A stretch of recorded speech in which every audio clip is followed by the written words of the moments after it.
Hey, ancient children of the kingdom, it's me, Suze, coming to you from the third cosmic ray with an in-depth look at life charting today. As some of you may know, I did an intro video on this subject. It's something I feel very strongly about, and it's very difficult to really talk about and share with people, but this morning I was blessed with some awesome new information. So I think it's going to make it a little bit easier. And I wanted to show you with the life charting that there's different categories. They cover all aspects of our lives. And when we start to put them together in a timeline with pictures and other information, we see a grander picture of things. And right now, with what's going on spiritually in the world and cosmically, we've come to a place now where it's about complete forgiveness. And that's a lot of what our problem is today and why we have so much war and so much strife. So, this morning, I was doing my little YouTube thing, and it's funny how sometimes synchronicity happens and things make it so much easier. So, the first thing I saw this morning was Letter to Your Inner Child, and that was by Matt Kahn. Next, I watched an interesting inner child meditation given by Dr. Hugh Len, and these you will find at GAUTHINOURS on YouTube. So, what Dr. Len said was that it's all about the mother and child relationship. But it's not just necessarily with children. It's about the entire conscious and unconscious mind. So let's say that the mother is the conscious and the child is the unconscious. And we're going to have a conversation with that child. And this is a hurt child. Now, I understand this because in life charting, what we're really doing is we're documenting our experience so we can look at it as an observer and heal the past and understand that it is never personal when the people that love you most offend you. It's also never personal when there's forces that would destroy our world. So now we're going to get to an overall understanding of that and put it together with God, which I'm going to call the Great Spirit. So what a beautiful thing. Our birth experience. We talked a little bit about this. And of course, this would be my life chart that I received in a book that I bought at a used bookstore. So it's hard to come across these. There's very few in circulation. Now, the Waldorf School and the Anthroposophy groups, which are both offshoots of the great Rudolf Steiner, they know about life charting, and sometimes they get together in groups, work out of a notebook, and that's really pretty effective. Sometimes it's hard within a group structure, though, to share the depths of the soul. So, if we understand that we can make a piece of art that would go with any particular subject matter whatsoever, that maybe we can begin this process. So that's the journey that I have undertaken. As you can see, this chart is very, very, very small. So even when I write very tiny in it, I can't really flip over right now and read you something off of that. It is very hard and detailed. As my life exploded, I started making pages instead of just really trying to cram it into a little space. And there was no group, really to interact with and do notebook studies. And I'm an artist, so I like to do it my own way. From birth until the age of 3, they say that we are divinely taken care of by angels. You can see we have a lot to go through. And so this is when the supra-conscious takes care of that child. Until the age of 7, we really have a hard time relating to any home outside of our own. So if we were, for example, to review my childhood up until the age of 7, I should have no externalized remembrances, but I do have an excellent memory. I know I was blessed with that, and I understand its purpose now. So when we go to school, now we're dealing with the temperaments of the child, and a lot of people know these as the sociological personality type groupings. You know, things like dominant, or what do they call that? Well, you get the idea. Nothing's coming to my head, and I should know them all. We'll cover that in the Steiner. But your temperament dictates things. Now, by the age of 9, believe it or not, you realize that you're a part of the huge world out there and that you're participating in it no matter what. So, as I see this unfold in my own life, when I was burnt on my face, 2nd and 3rd degree burns, kindergarten year, January 1970, I lost track of time. My dear, wonderful grade school friends carried the memories. And so we had a wonderful discussion at my birthday about what they remembered about me being burned. And that was a tough one because my mother was responsible for burning me with water. So everybody says, well, how did it happen and whose fault was it and what should we do to him now? And none of these are the relevant question. So I'm going to go back to Dr. Len. Now, he had an exercise in his meditation, and me finding my inner child obviously is tough because I had such a hard first 7 years. So first, you know what we're to do is we're to speak quietly and ask this child, may we say I'm sorry and ask for that forgiveness. And of course, we're sweet, the child's going to accept it.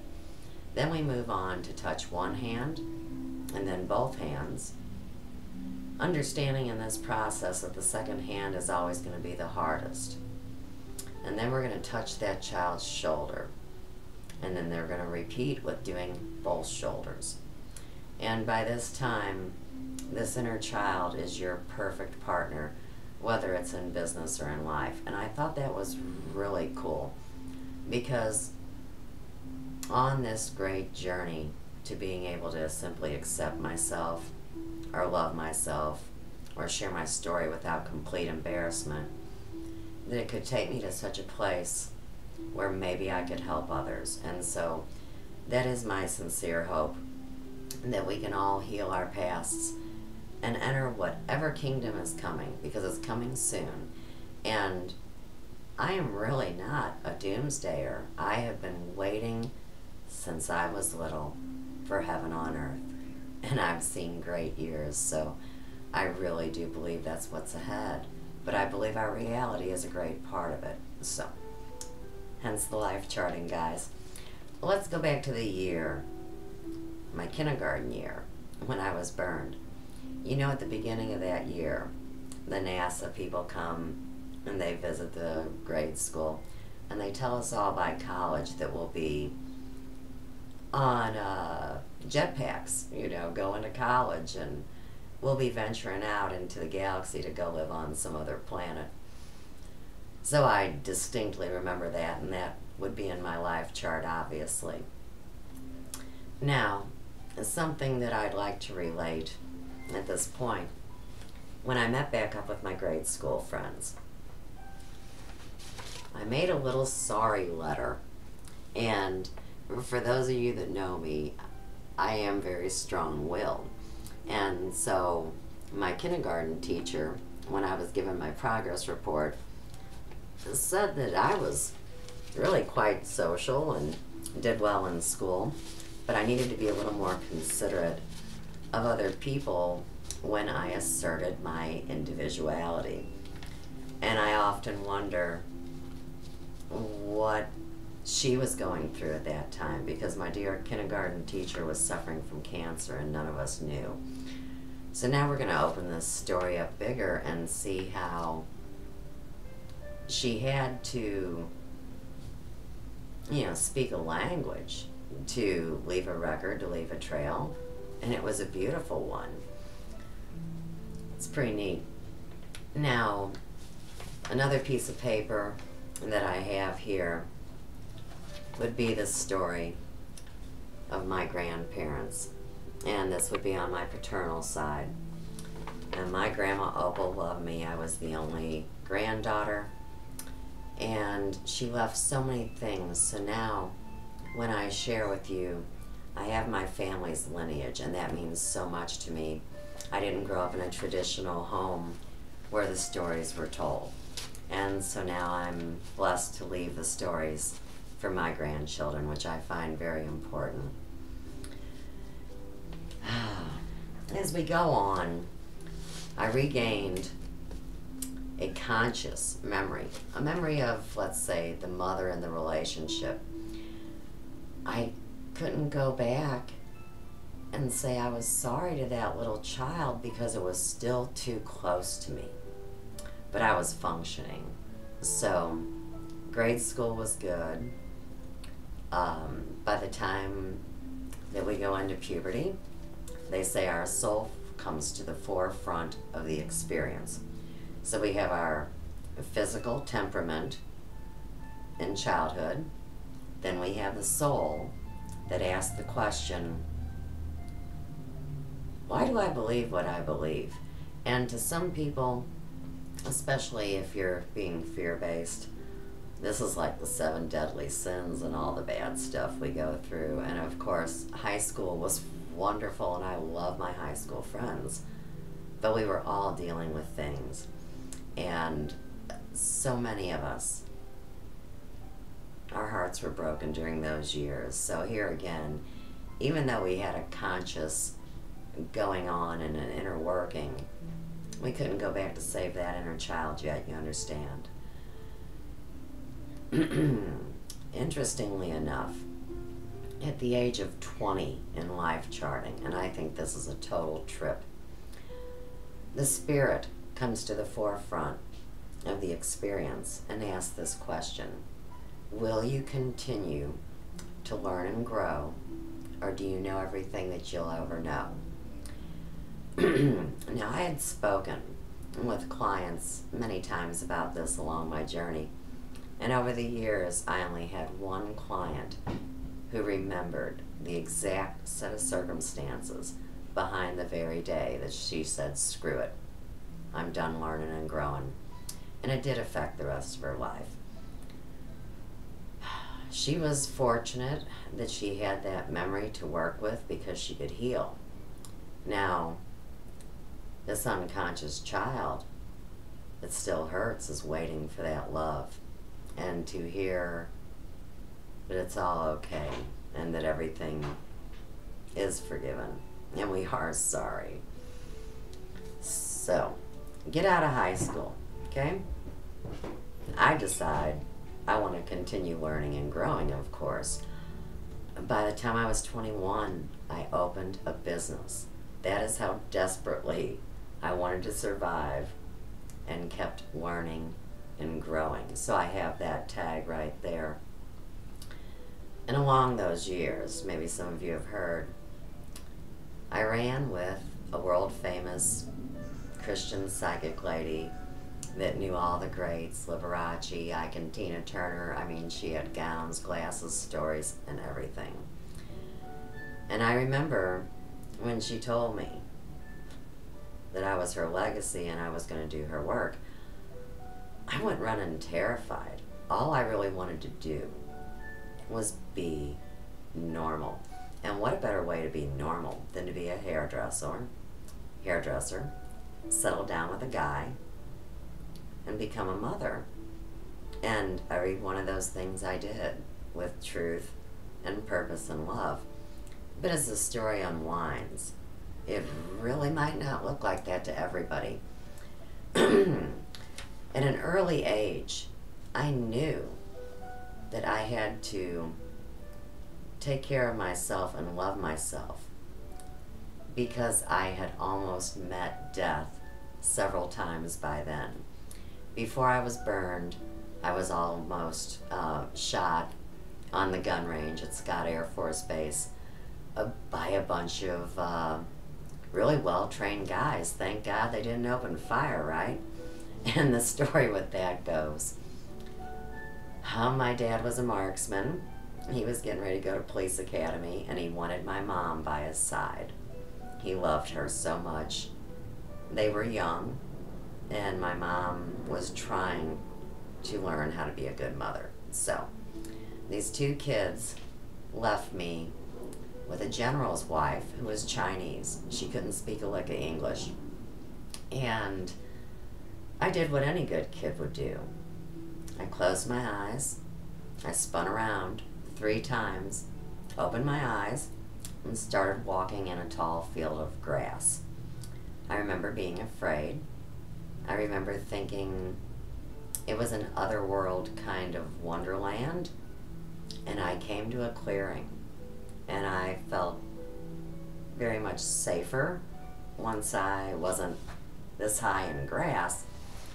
But what the problem was, I was behind the berm where the targets were at. So, you know, if you've ever been to a gun range, they say ready on the left, ready on the right, ready on the firing line.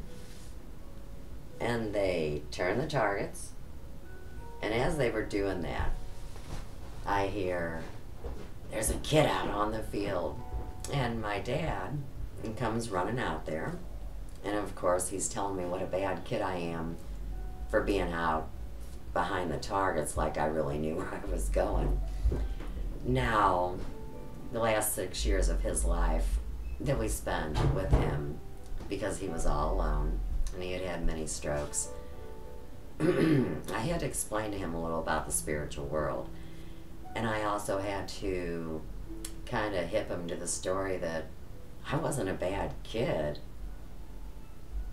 They didn't make the right choice as parents. And so when we first remember when somebody considers us to be bad or naughty or not good enough,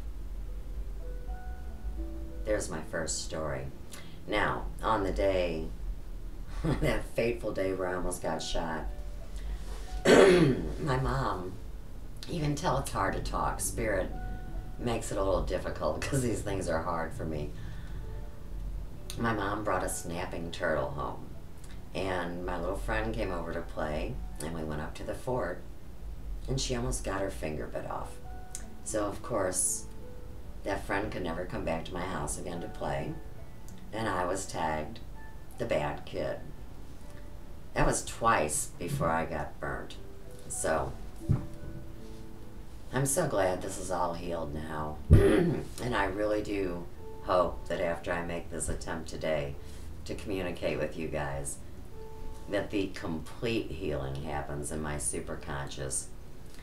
Because I really don't show all this because I'm holding on to it. I'm showing it to release it. And so there's a period of years. And I lit up in my early 40s. So this is now a journey that is almost a decade old, which is very exciting. This next piece of paper to me is a lot of fun. This has to do with my career. And so, like I told you, I opened a shop when I was 21 years old, and there's a reason behind that, and that's another story another day. But what I did, you can see that on this side we have a negative, and on this side we have a positive. So for every detail of this, I counterbalance and clear, because truly, the good stuff is so much better than the hard stuff. And I'm going to honestly have to witness to you and tell you that I believe that before I came here and incarnated into this body, that I told the angels what I wanted to give back to God, and that I was given a set of circumstances that would help me develop. This goes up to 1992, and of course at this point you figure I'm 28 and I surely think I'm an adult. But the funny thing about it is that I learned later is, you know, in ancient cultures you wouldn't even be allowed to speak publicly in a group till the age of 35 or 40. So I was a kid. Here's a lovely page, and this would be all the pictures of me with my very first. And I'll tell you what, everything that we're discussing, of course, family isn't very happy that we're, what they used to call it, airing your dirty laundry in public. And this is another reason why we have the sins of the father and the generations. So anything that I say isn't an insult or something that is meant to belittle anyone else. It's about my experience. And in order to tell my never-ending story, of course, you understand that children come into it. And so here again, we have the conscious and the unconscious. And my oldest, you know, and this would be who everybody's asking the questions about, because pretty much it's a hard story to wrap your head around, how a daughter who loved her mother so much could completely alienate her and actually even put a little, you know, negative energy on it and etherically murder us. You know, we forgive this, and you know, this is my hope too, that through working with people and working with myself and healing myself, that she will feel that energy, just like Dr. Len said, where I touch the top of her head and ever so gently stroke it and ask for her forgiveness, because everything that came with me out of my past, in my unconscious and my conscious, bore fruit with her. And so here again, we're at the sins of the fathers and how it passes on to the generations. They say now, with the healing that we're having right now on the planet, that we're going to take care of that 7 generations forward. So my grandchildren and their children and so on and so forth, and the entire lineage that meant so much to us as children, our kin. I think it's a very cool idea, and I completely believe in it. I know how much it's helped me. With that being said, we're going to move on. Now, today's discourse is essentially through 1964, which is the year I was born, to 2002. From there, we get into more where I'm starting to break free from the life that was real. But I, although I thought I was awake, was still asleep dealing with a false program. No judgment on myself. We were all dealing with false programs. And, you know, there's a poem. It's called Gnostic Thunder. Oh, it's a Gnostic poem, right. Thunder Perfect Mind. And in there's a lovely poem, and I'd like to read it to you now. It says, I am the first and the last. I am the honored one and the scorned one. I am the whore and the holy one. I am the wife and the virgin. I am the mother and the daughter. I am she whose wedding is great, and I have not taken a husband. I am knowledge and ignorance. So, I guess now you guys are maybe putting together that Smokey Joe is not the kid's dad. And that's right. I was married a long time, 19 years, to the father of my children. And you know, it's like I had to tell people, I was happy 70% of the time, but the 30% was killing me. And of course that was the stress and the blood pressure and all the things I encountered. And as much as I really was trying to live and be who I say I am, the time hadn't arisen yet to where I would wake up. So, to the best of my ability, I did live a truthful and a purposeful existence. You know, like I said, I'm not really in a judgment place anymore. Okay. We've covered up until we moved to Ferguson, right. So, I'm the big whore. We went over that, and off I go into my true purpose, to unite with my twin flame soulmate and to do a great work.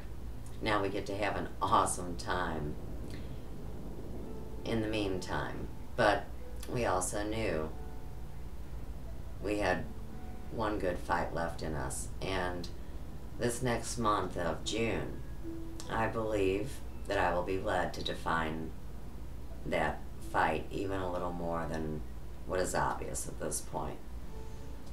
And what that's about is really sovereignty, and for us to arise to becoming what they call sovereign integral.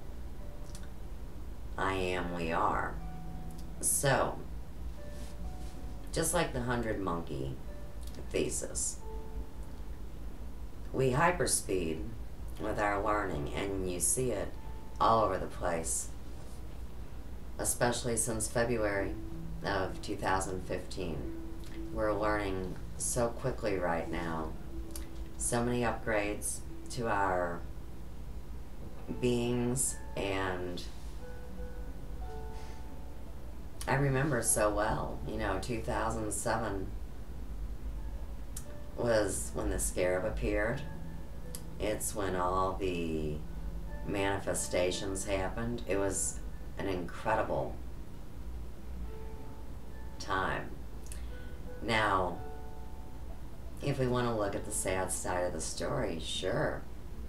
I moved to a town. I'm blacklisted.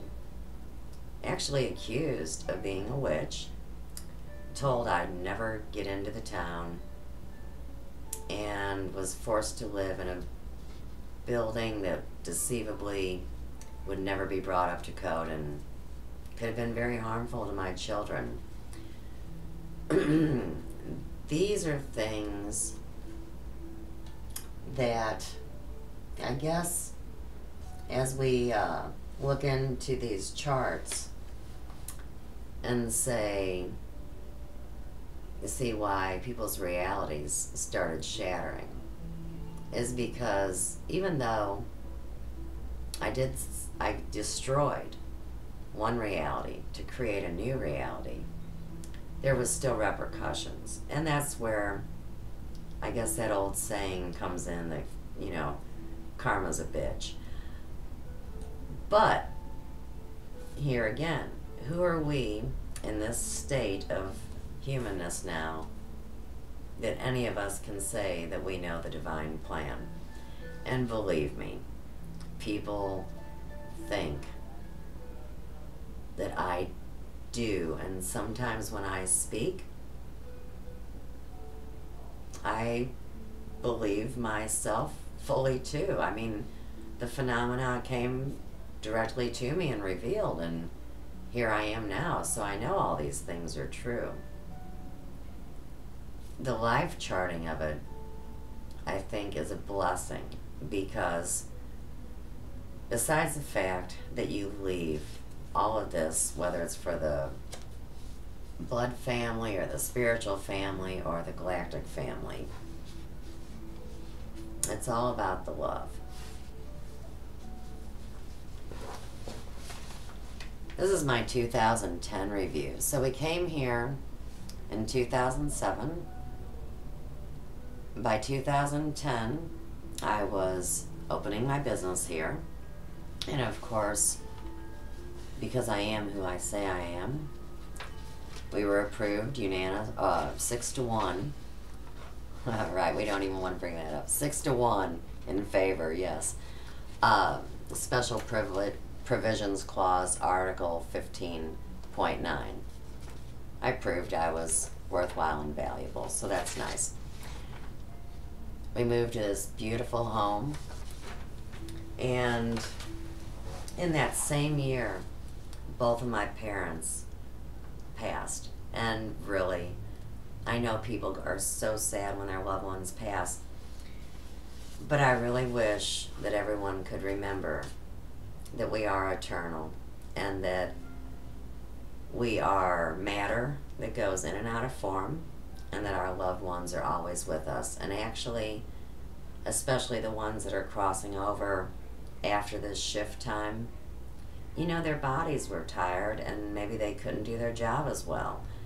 They could serve their highest order, working in the astral, sending back love, and then we are sending love back to them. Hence, when we breathe with the in-breath, we're thinking of all the love coming in from the universe. And when we exhale, of course, we're going to give that same amount of love back. We move into a house, we open a hair shop, and I have both parents pass. That's 2010. 2011 was a big year. That was the year of the Good Friday tornadoes. So we had lived here about 4 months when the tornado hit. The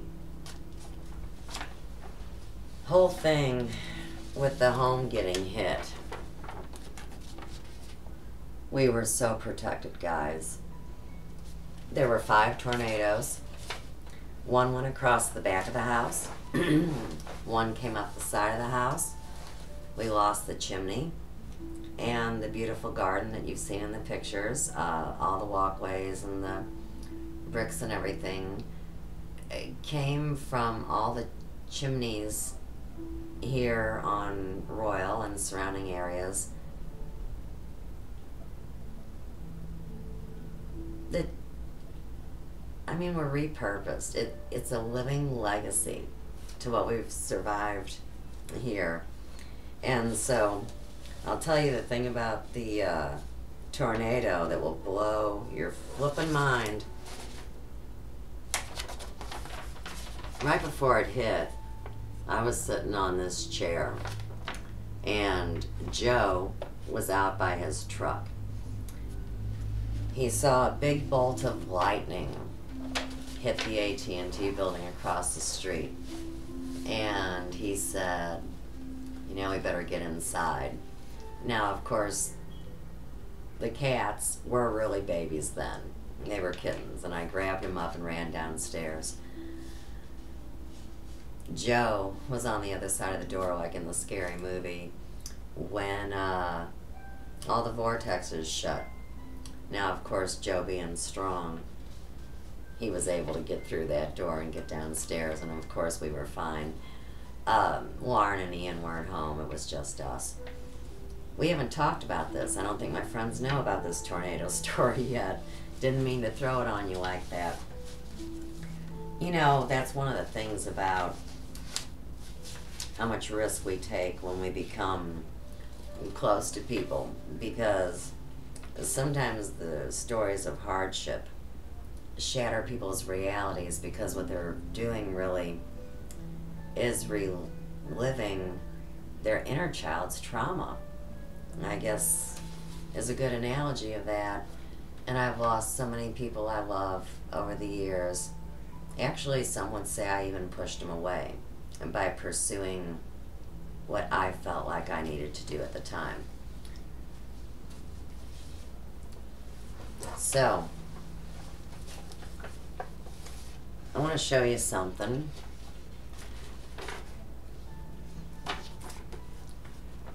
My oldest, the one that we'll say destroyed our reality. And that's something that when she was born, she rubbed her face absolutely raw. My baby tells the story that she really didn't want to come here to live a human life. And that's what life charting is about, is, you know, wanting to live a human life. Now, I believe everybody's story is real, and I believe that we create our own reality. So, her story was that she was one of 3 siren sisters who her sisters forced her to come and live the human life. Of course, she didn't tell me this when she was young. I thought she was the perfect child. She was beautiful, happy, carefree, and that's what this chart shows. And it shows our closeness and interaction. And of course, I know deep down we were too close, and sometimes, like I said, people love you too much, and so the only thing they can do is tear themselves away or apart. Kind of like what we've done with our Heavenly Mother and Father God. So I do understand this on a deep level, and that's why I like to use the word understand. By the time I'm at full supra-conscious, I should be overstanding it if I'm blessed. Alright, back to my little baby.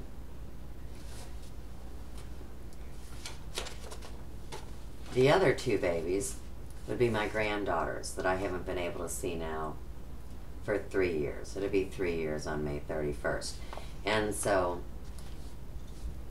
surely I'm not the ultimate mother, but I am a loving mother. And so, this shows that, of course, I was here for each one of these things. And of course, my baby asked me to be in the delivery room and be the first ones to meet these babies. Of course, besides the father of her babies. It's a lot of babies, isn't it? Yeah. You know, in a lot of people's story, they want to blame the other person. So, you know, this is a cute little flyer that I made for their baby shower. And of course, these are all parts of life charting. I'm glad I can look at all these without crying now. You know, at first, I would say it took a good year for that. Y'all know, well, we shouldn't even use names. You know this one on Facebook. This would be the middle daughter. And there's the ex. And there's my youngest. And you can see that we've loved each other. And you know, that's something, because anytime you withdraw love, you really have to consciously be aware of the actions it creates. So, For example, when I realized that I loved a man that I wasn't married to unconditionally, and I had never loved any other man unconditionally, because we know it always comes with conditions, right? Well, what was I going to do about that? Would I lie, be on the down low, maybe be a polygamist? I mean, something had to give, so I told the truth, right?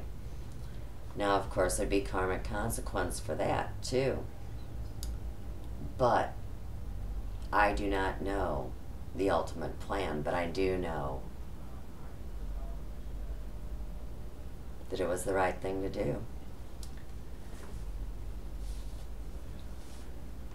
This is a page where you can see I'm still with them. They're getting ready to get snatched up. These are a little harder pages. All right, I think we're done with the pages. A little look in the tunnels of my life. I do appreciate the people that like my candor.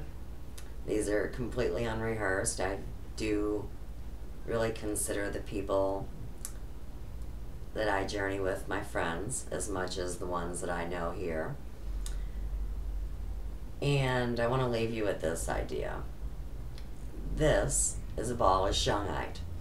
And shungite is a pretty rare thing to come by. If I was you, I would surely grab a piece.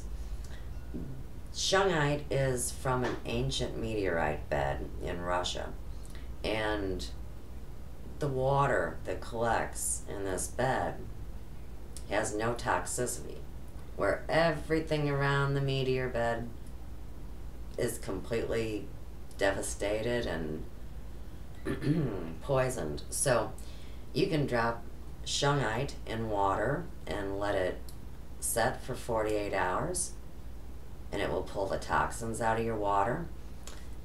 It'll also pull the negativity out of your auric field. So, namaste and blessings. I am going to make the second YouTube that will cover the years after the shift. And they're tough to look at. But, like I can say to you again, it's all been so worth it. And, you know, people sometimes wonder if they could go back and change it, would they? And I say no. So with that, peace, love, light, and hey, let's do some life charting soon. Take care.